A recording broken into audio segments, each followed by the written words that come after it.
Hi, okay, so I am working on my Think Aloud, Read Aloud, or Read Aloud, Think Aloud. I'm working on the Mesopotamian trade because that's what my sixth graders are working on. So I'm going to analyze a piece of text for them. Okay, so,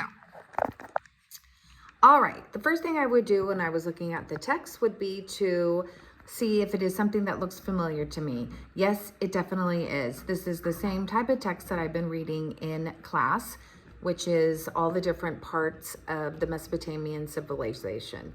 So I'm looking at this and it's about trade. Well, I know that the Mesopotamia was located in the Fertile Crescent, and that the Fertile Crescent was such a successful place to farm that people were able to diversify their jobs and become able to do other jobs besides just farming or hunting and gathering. And that's why that civilization advanced so quickly, even though it did still take thousands of years. So I'm going to start reading. Since Mesopotamia had few natural resources, pausing right there. Wait a minute, I thought that it was so fertile and they had so many natural resources. Well, actually, they did have very good farming ground for them to farm, and it was very successful, especially after they created their irrigation systems. But it actually didn't have a lot of other natural resources. So traders would have to travel great distances to get wood, metal, and stone. Docks were built along the sides of the river so that ships could easily dock to load and unload their goods. Well, I know from conversations that we've had that civilizations that are on water, either major river waterways or the ocean, tend to be the most advanced because they're able to trade ideas and advancements with other societies. Therefore, they advance much more quickly than an isolated society does. Traders used the Tigris and Euphrates rivers to get to the Persian Gulf. I know that the Tigris and Euphrates River bound either side of the Fertile Crescent. Once there, they would use the Indus River to get to India. Okay, that's interesting. We haven't talked about India at all. Merchants traded for food, clothing, jewelry, wine, and other goods used in the cities. Mesopotamian cities began to expand as more traders ventured out in search of goods they needed. So that's interesting. They had a lot of farming spoils from that. So they had a lot of fruits, vegetables, and barley, which was their major crop, but they didn't have a lot of other types of resources, so they had to trade.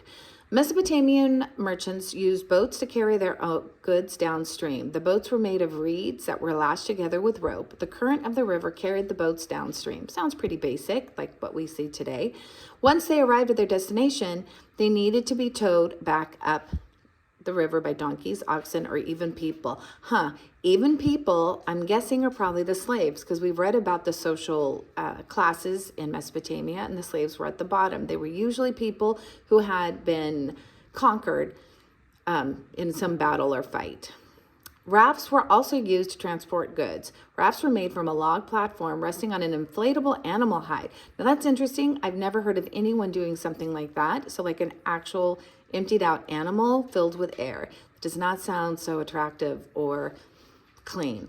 Once the raft arrived at its destination, it was uploaded and the logs holding it together were sold. The animal skins were then deflated and carried back home by the donkey.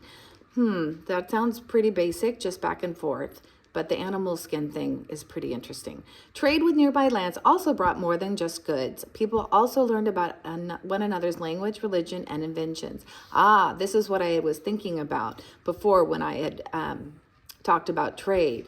So to become such an advanced society, such an advanced civilization, they had to trade ideas, inventions, and other advancements with other people from other areas. And that way they built upon each other's advancements. Bartering was the most common method of exchanging goods.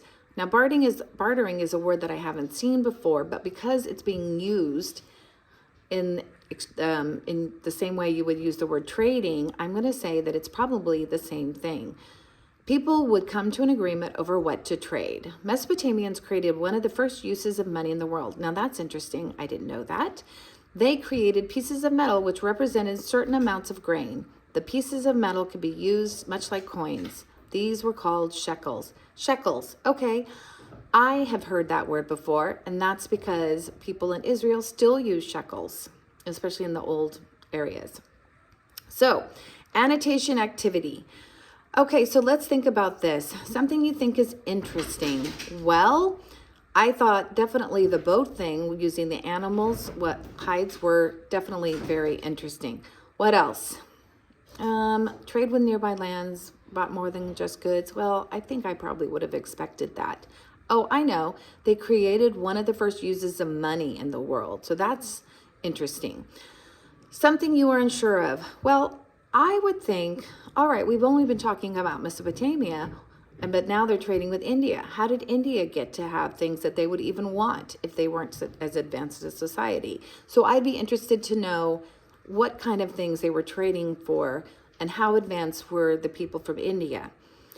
And something you think is important. Well, definitely the fact that it was the first use of money in the world, and maybe the fact that they were bartering. I think they were the first people to barter, or that's what I think. I'm not quite sure, but I'd have to look back and find out. And the way that they traded, well, that was pretty straightforward, right? Just up and down a river, just like we would see today on the Mississippi.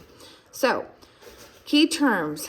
Well, the key terms, there wasn't a lot of difficult vocabulary in this, nothing that I wouldn't expect a sixth grader to know, but key terms would be maybe natural resources, merchants trading, bartering, what else?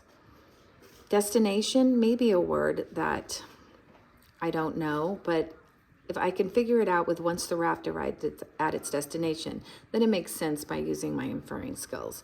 So, and maybe the fact that it was the first use of money representing certain amounts of grain. So that sounds like United States money back when it was backed by gold in the Federal Reserve. However, it's not that same anymore, but it's the same idea. So in definitions, again, I don't have anything in here that I wouldn't already know as a sixth grader. And yellow, let me see, important details. Well, definitely the money, definitely bartering, and definitely the transportation of goods on a river, and the fact that Mesopotamia had few natural resources, which is something that I didn't know until I read this, because I thought that that was why they were so successful. But really, it must be that they were just very successful at farming and that they needed to trade for all of the rest of the goods that they might need. Then I would maybe write some sort of a summary on the side, maybe a little bit of notes down the side if I knew I was going to need to know. So maybe on this first paragraph, I might say Mesopotamians traded via docks and ships. They would use the Indus River to get to India. Maybe I would just say with India.